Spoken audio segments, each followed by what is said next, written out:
त्रिजटा रावण की नगरी में एक ऐसी राक्षसी थी जिसका जन्म तो राक्षस कुल में हुआ था, लेकिन उसका हृदय देवियों के समान पवित्र था। त्रिजटा रावण के दुष्ट व पापी समझती थी।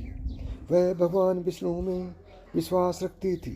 रावण के द्वारा माता पिता का अपहरण किए जाने के पश्चात उसे अशोक वाटिका में रखा गया था, जहाँ माता त्रिजटा को ही उनकी सुरक्षा का उत्तरदायित्व सौंपा गया था। उस समय उसने अपनी बुद्धिमत्ता के साथ माता सीता को संभाला था। आज हम माता त्रिजटा के बारे में जानेंगे। त्रिजटा के जन्म के बारे में वाल्मीकि रामायण व तुलसीदास की रामचरितमानस में तो नहीं बताया गया है, लेकिन कुछ अन्य भाषाओं में त्रिजटा के बारे में भिन्न भिन्न विवरण सुनने को मिलते हैं। सबसे प्रमुख मान्यता के अनुसार त्रिजटा को रावण के छोटे भाई विभीषण व उनकी पत्नी श्रमा की पुत्री बताया गया है। कुछ अन्य रामायण में त्रिजटा को रावण व विभीषण की बहन के रूप में दर्शाया गया है। किसी भी बात को प्रमाणिक तौर पर नहीं कहा जा सकता, लेकिन यह निश्चित है कि उसका जन्म एक राक्षस कुल में हुआ था। फिर भी उसके अंदर राक्षसी प्रवृत्ति के गुण नाम मात्र थे। वह हमेशा माता सीता की सच्ची मित्र के रूप में याद की जाती है। जब रावण छल के द्वारा माता सीता को पंचवटी से अपने पुष्पक विमान में उठाकर ले आया, तो उसने माता सीता को अशोक वाटिका में रखा। रावण के द्वारा माता त्रिजटा को ही सीता की सुरक्षा सौंपी गई। वह सभी राक्षसियों का प्रमुख बनाया गया। रामायण में त्रिजटा की भूमिका भी यहीं से शुरू हुई थी, जिसमें उन्होंने स्वयं के चरित्र को ऐसा दिखाया जिससे वह आम जनों के दिल में हमेशा के लिए बस गई। जब माता सीता रावण के द्वारा अपहरण कर लंका में लाई गई, तब वह अत्यंत विलाप कर रही थी। साथ ही अशोक वाटिका में अन्य राक्षसियाँ उन्हें तंग कर रही थी।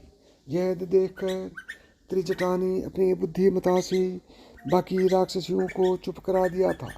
वह माता सीता को ढांढस बनाया था। त्रिजटा के कारण ही माता सीता को उस राक्षस नगरी में रहने की शक्ति मिली। वह उनका विलाप कम हुआ। वैसे तो माता त्रिजटा रावण की सेविका थी, लेकिन वह भगवान श्री राम की विजय में विश्वास रखती थी। उसने अपने वह माता सीता के बीच के संबंधों को जग जाहिर नहीं होने दिया, किंतु हर पल वह माता सीता को हर महत्वपूर्ण जानकारी देती थी, जैसे कि लंका का दहन होना, समुद्र पर सेतु बनना, राम लक्ष्मण का सुरक्षित होना इत्यादि।